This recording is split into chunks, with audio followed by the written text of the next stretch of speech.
Tani, unë kam një pyetje se ju keni disa personalitete që keni nxjerr si himar. Zef Skiroj, George Tenet, Petro Marko, Lefter Qipa janë personalitete kombëtare dhe jo vetëm kombëtare, por edhe ndërkombëtare. Po nis me George Tenet. Mamaja e tij është nga Himara. Po. Dhe babai nga Qeparoi. Kacelano mamaja, po Koka. Kacelano. Po, është e vërtet, është e vërtet. Unë kam pasur edhe fatin të kem një lloj komunikimi nëpërmjet një personi dhe kam lexuar edhe librin At the Center of the Storm në qendër të stuhisë. Ajo që më ka bërë përshtypje, fotoja tjetër është një pasazh që ai e shkrua në libër.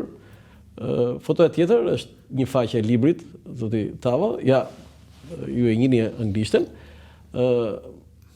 Flet për babain një herë dhe pastaj edhe për maman, por fluturoi ajo që sot është Shqipëria jugore. Po. Dhe nuk thot ku qysh tek, ky është një diskutim tjetër.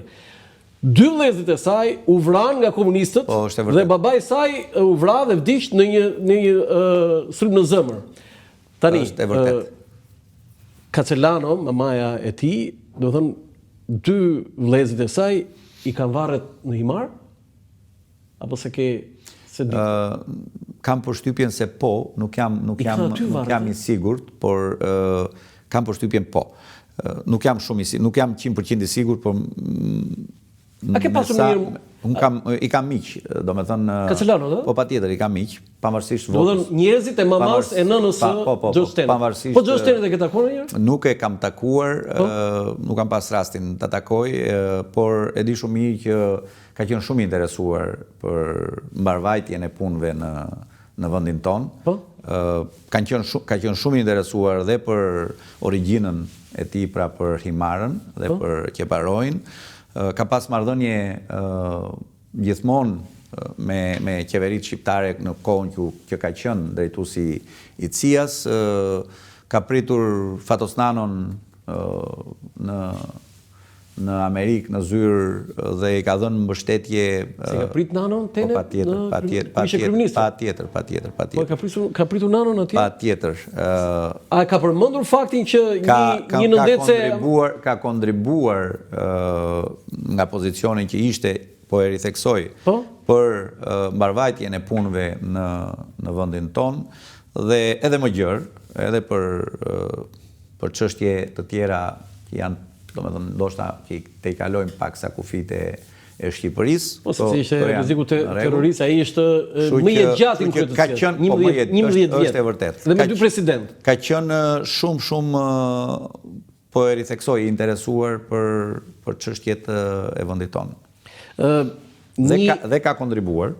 Po ku, për kë ke fjalë? Ka shumë në feshtatën ka qenë në Himar ai? Ai s'ka qenë. Se ky është ajo përfolja më e madhe. Ai nuk besoj se ka qenë në Himar, por ai ndoshta fizikisht jo, por ka qenë në Himar dhe ka qenë në Shqipëri. Ju jeni duke thënë që kishte ndikim në ngjarjet e 9 feshtatës? Jo, përkundrazi, pozitivisht flas gjithmonë. Pozitivisht. Absolutisht jo ndikim negativ. Asnjëherë jo. Asnjëherë. Jo. Vetëm pozitivisht. Ajo që më bën përshtypje, besoj dhe ju, një nëndece britanike mori. Këtë e kam dëgjuar nga. Ja, e ka shkruar vetë ai. Po tani po e lexoj këtu. Dhe mori nënën e tij, dhe e hoqi nga Shqipëria, nga brigjet e Adriatikut thot, dhe gjatë luftës së dytë botërore, dhe pastaj ajo përfundoi në Amerikë. Këtë e kam dëgjuar nga djali Dajos së tij. Nga Zaua. Këtë historinë e nëndecës nënës së Xhoxhit. Zao Kacelano? Zao Kacelano. Do thënë ai të ka treguar që ai ma ka treguar këtë histori, po tani po e lexoj se nuk kam pas rastin ta lexoj librin. Ja, kjo është pjesa. Po e shikoj. Dhe a do bësh një gjë kështu si kryetar bashkie që ta lidhësh kjo historia edhe pa Tenet, shef të CIA-s, do të vinë një ndece britanike dhe të marrë një banore të Himarës, në fakt është e jashtëzakonshme lufta e dytë botërore tani. Dhe për më tepër që vëllezërit e saj, regjimi komunist i ka përshkatuar. Është e vërtet. A të lindoj kështu që do bësh diçka E kemi menduar jo vetëm për këtë familje, ka shumë familje në Himar. Po them për këtë se kjo është familje veçantë. Gjatë regjimit komunist janë persekutuar. Po jo, po kjo familje. Patjetër. Do bësh diçka? Patjetër. Do të thënë që të nderosh, të respektosh. E kemi menduar vërtet të bëjmë diçka. Po ata kokat e Qeparojit? Familja e babait? Po, i njoh. I njehet, a? Po patjetër, nuk kam pasur lidhje kështu, ke parasysh domethënë. Po si se zë në gojë mos flas njëherë më zoti tao. Është e vërtetë. Janë shumë të rëndë. Është e vërtetë. Si ka mundësi? Se unë kam takuar, kam folur. Është e vërtetë. I njoh. Po kjo është historia e zakonshme. Është e jashtëzakonshme, po. Domethënë, E dhimbshme, shumë e dhimbshme, e jashtëzakonshme. edhe një herë ju lutem regjia foton përpara, domethënë shefi i CIA-s më i gjatë në detyrë 11 vjet. Foton e kopertinës, ju lutem. George Tenet. Po. Ishte nga Imara. Po. Babai E vërtet. nga Qeparoj, mamaja nga Imara. Nga Imara. Domethënë shefi i CIA-s. Po atje, domethënë me lobin grek asnjëherë nuk jetoj me shqiptarët. Këtë nuk e di, Himariot. Imariot atje me lobin grek, bile ishte shef edhe i institutit të lobit grek në Shtetet Bashkuara të Amerikës. Ata që kanë pasur mundësinë të atakojnë, do të thënë asnjë shqiptar, po themi që s'ka pasur funksione, nuk ka pasur një mundësi. Unë nga pas fati vetëm të ai që të lexoj gazetën ku kam bërë disa shkrime, që gjithë thoshin që është shqiptar, unë bëra një kundër kështu që Gjosen e dukesh është i Mariot, e pranone, unë jam i Mariot. Po Dhe shumë i Mariot, ne jemi i Mariot. Nuk thonë shqiptar, a? Jemi i Mariot. Kështu thonë, Po patjetër, janë i Mariot, nuk janë. Po mirë, nuk janë shqiptar? Po janë i Mariot. Po se kisha edhe një koleg këtu dhe më shmërzit, dhe më shmërzit, e ditiva dhe më shmërzitur ai. Foto tjetër. Tani këtu, shiko tani çfarë, do të them, lexoj këtë. Le të ftes. Thërritet i quajtur Lambro Niko Kaçelano. Nga Imara për të prezantuar për gjykim pas këtij gjykate 22 mars 37, ora 9 para drekës si pandehur për shkakun se ka dalë jashtë shtetit pa pasaport. Kam lexuar shumë vendime të gjyqit në vitet 20-30 zoti Tava dhe më kam bërë përshtypje nga Imara kishte dy fenomene të proceseve penale. Një, iknin kalonin kufirin pa pasaport, do të iknin emigrant, dhe dy, të rinjt nuk shkonin ushtar. Kjo ishte gjë më e bukur. Por masë, bile nuk ta vendosa listën aty, se ishte me emër, mbi emrin dhe emrin e babait, emrat e të rinjve nga Imara që nuk shkonin ushtar dhe i kërkonte policia, i kërkonte xhandarmeria. Gjithmonë i Mariotët janë shquar për si thua një farë autonomie në mendjen e tyre, në trurin e tyre. Gjithmonë. Këto mund t'i njohësh Lambro, Niko? Lambro jo. Lambro duhet jetë daja i Tenedit. Daja i Tenedit? Daja i Tenedit është Lambro. Çfarë thua? Lambro po. Lambro Kaçelano po. Daja i Tenedit. Po këtë bëre zbulim ti pse? Po, ndërsa Limo se mund të ketë gjallë. Zaua, që është gjallë akoma është 90 e ca vjet. 96, nuk e di sa është 93, 94. Është në Himar, unë e kam ik. Dhe i bie Dajo? Dhe i bie të jetë djali i Dajos. Djali i Dajos të George Tenet. Po. Ua, sa e bukur kjo. Po. Foto tjetër? S'kemi foto tjetër? Okej. Kam një pyetje, se ne jemi në fund tani. Reforma territoriale ka shumë diskutime. Po. Tani çfarë ka për Himarën? Se akoma jemi te draftit them unë. Çka ka? Po. Çka ka për Himarë reforma territoriale? Nuk e kam të qartë reformën territoriale, kam përshtypjen që do të ketë momente që do hynë në një diskutim publik, besoj po si reformë.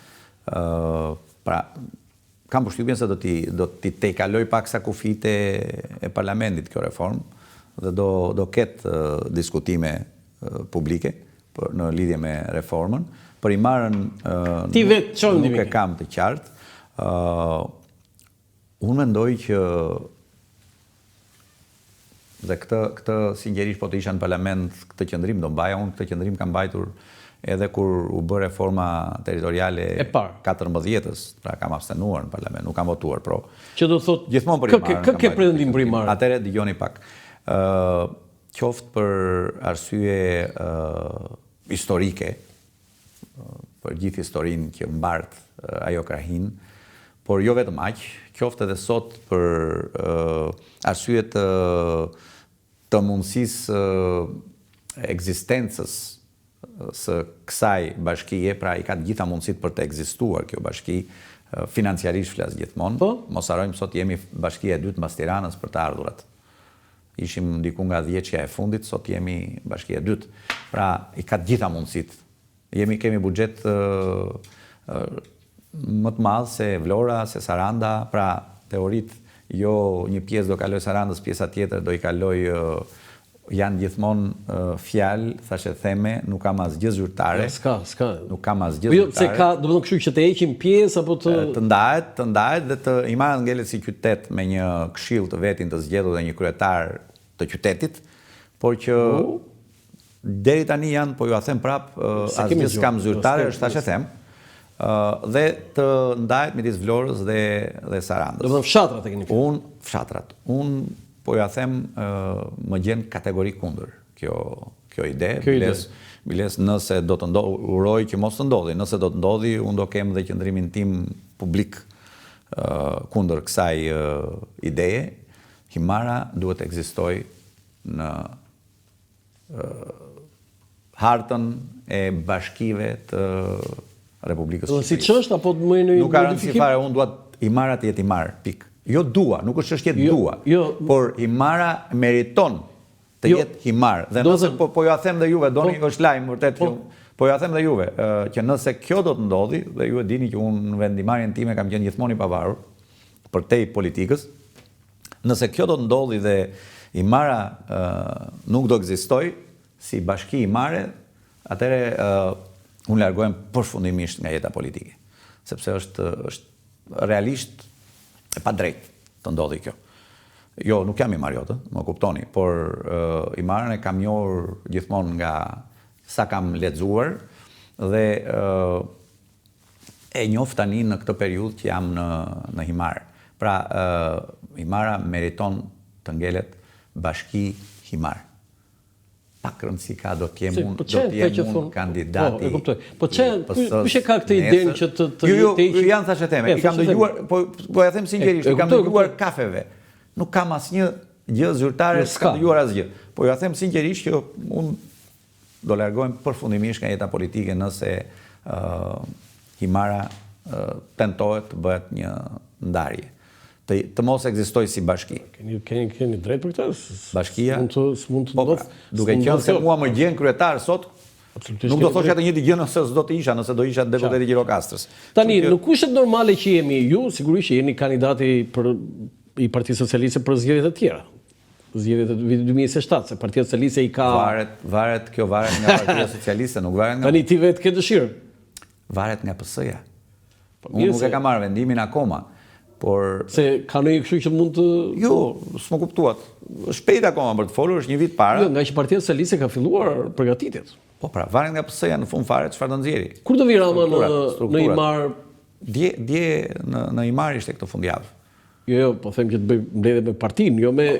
Ne me partinë nuk e din nëse do vi Rama, po kanë ardhur strukturat, kanë ardhur drejtuesi politik i qarkut, zoti Çuçi. Janë caktuar deputetët përgjegjës, pra Ministrja e Shtetit për marrëdhënien me Parlamentin, Eriona Ismaili është caktuar për PS-n, që do jetë drejtuese e Himarës. Kjo i përket partisë, jo bashkisë. Kur vendosen kandidatët? Nëse nuk mbyllet reforma territoriale administrative, nuk ka kuptim të vendosen kandidatët. Pra do mbyllet reforma dhe pastaj është ai procesi i përzgjedhjes që ndodh brenda forcave politike. Dhe këtu pastaj varet, do të jem apo s'do jem është një gjë tjetër, domethënë nuk është. Angel Tao, sa më pëlqen ky karakteri yt që e shfaq kështu dhe ti ndonjëherë mund të dukesh edhe i nxituar, po karakteri s'ka braktisur asnjëherë. Më kujtohet 2011-ën, kemi bërë një intervistë për edhe një bisedë gjatë. Jo më valla, duhet kështu the Ministria e Shëndetësisë. Po kështu duhet, si të themi. Edhe dole publikisht kujtohet, Nuk mund të gënjejmë veten, nuk mund të gënjejmë veten, dhe aq më tepër si të zgjedhur nuk mund të gënjejmë elektoratin që na ka votuar. Dhe më pëlqeve sot me këtë deklaratë që bëra, unë të falenderoj shumë për intervistën. Faleminderit. Ishte kënaqësi.